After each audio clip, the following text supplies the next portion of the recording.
ఏపీలో రానున్న ఎన్నికలలో వైసీపీ ఓటమి ఖరారైంది. పరిశీలకుల విశ్లేషణలు, సర్వేలు, ఇంటెలిజెన్స్ నివేదికలు, చివరాఖరికి ఐపాక్ రిపోర్టులు కూడా ఈ విషయాన్ని స్పష్టంగా చెబుతున్నాయి. జగన్ కు కూడా విషయం అవగతమైనట్లే కనిపిస్తోంది. అందుకే పైకి ఎంత బింకంగా వై నాట్ 175 అంటూ మేకపోతు గాంభీర్యం ప్రదర్శిస్తున్నా లోన మాత్రం ఓటమి భయం వెంటాడుతోంది. ప్రజలలో గూడు కట్టుకున్న అసంతృప్తిని కొంతవరకైనా తగ్గించాలని అభ్యర్థులను మార్చే పనిలో ఉన్నారు. ముందుగా ఇన్ఛార్జీలను మార్చేసి తర్వాత వారినే అభ్యర్థులుగా ప్రకటించేందుకు సిద్ధమవుతున్నారు. అయితే ఈ ప్రయత్నం మరింత నష్టం తెచ్చే అవకాశం ఉన్నట్లు పరిశీలకులు విశ్లేషిస్తున్నారు. ప్రజలతో పాటు సొంత పార్టీ ఎమ్మెల్యేలు, నేతలు కూడా ఇప్పుడు జగన్ పై ఆగ్రహంతో ఉన్నారు. అసలే ప్రజలు తనని ఓడించేది ఖాయమైతే ఇప్పుడు ఎక్కడైనా ఏ మూలో మినుక్కుమంటూ గెలిచే అవకాశం ఉన్న స్థానాలను కూడా ఇన్ఛార్జీల మార్పు పేరుతో జగన్ ఓటమి ఖాతాలో చేజేతులా వేసేసుకుంటున్నారు. దీంతో ఈసారి వైసీపీకి ఘోర ఓటమి తప్పదని పరిశీలకులు అభిప్రాయపడుతున్నారు. ఇక జగన్ మోహన్ రెడ్డి మొండిగా తీసుకుంటున్న ప్రతి నిర్ణయాన్ని కూడా ప్రతిపక్ష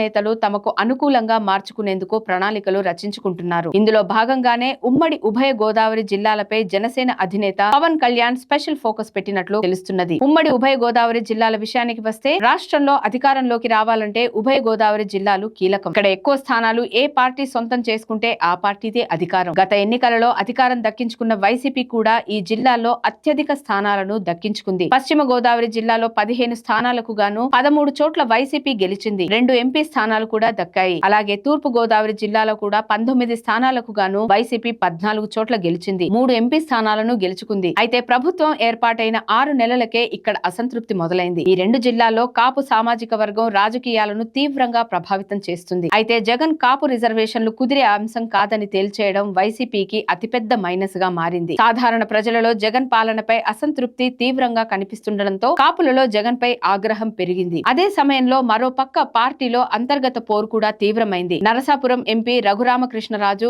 జగన్ పై తిరుగుబాటు చేశారు. మంత్రి చెల్లిబోయిన వేణుగోపాలకృష్ణ, రాజ్యసభ సభ్యుడు పిల్లి సుభాష్ చంద్రబోస్ మధ్య వైరం తీవ్ర స్థాయికి చేరి 2 గ్రూపులుగా విడిపోయి ప్రత్యక్ష యుద్ధానికి దిగారు. అమలాపురంలో కూడా మంత్రి పినిపే విశ్వరూప్, ఎంపీ చింతా అనురాధ మధ్య వర్గ పోరు తారాస్థాయికి చేరింది. ఇప్పుడు ఎమ్మెల్యేగా పోటీకి పంపుతున్న ఎంపీ భరత్ పనితీరుపై తీవ్ర విమర్శలు ఉన్నాయి. పిఠాపురం నుంచి దొరబాబును కాదని ఎమ్మెల్యేగా పోటీకి దింపుతున్న కాకినాడ ఎంపీ వంగా గీతపై కూడా సొంత పార్టీలోనే అసంతృప్తి ఉంది. అలాగే మరో 1/2 డజన్ స్థానాలలో కూడా వైసీపీది అదే పరిస్థితి. సరిగ్గా ఇప్పుడు ఈ పరిస్థితిని పవన్ కళ్యాణ్ క్యాష్ చేసుకునేందుకు రంగంలోకి దిగారు. వైసీపీకి కనీస స్థానాలు కూడా దక్కకూడదని పవన్ టీడీపీతో కలిసి పకడ్బందీగా అడుగులు వేస్తున్నారు. పవన్ ఇప్పటికే 2 వారాల కిందట మంగళగిరిలో ఉభయ గోదావరి జిల్లాల నేతలతో సమావేశమయ్యారు. తాజాగా కాకినాడ వేదికగా నియోజకవర్గాల రివ్యూ కూడా చేపట్టారు. కాకినాడ లోక్సభ పరిధిలోని 7 అసెంబ్లీ నియోజకవర్గాల ఇన్ఛార్జీలతో విడివిడిగా మాట్లాడారు. న్యాయవాదులు, వైద్యులు, నియోజకవర్గ ప్రముఖులతో కూడా సమావేశమై వారి సలహాలు, సూచనలను తీసుకున్నారు. సీట్ల సర్దుబాటు,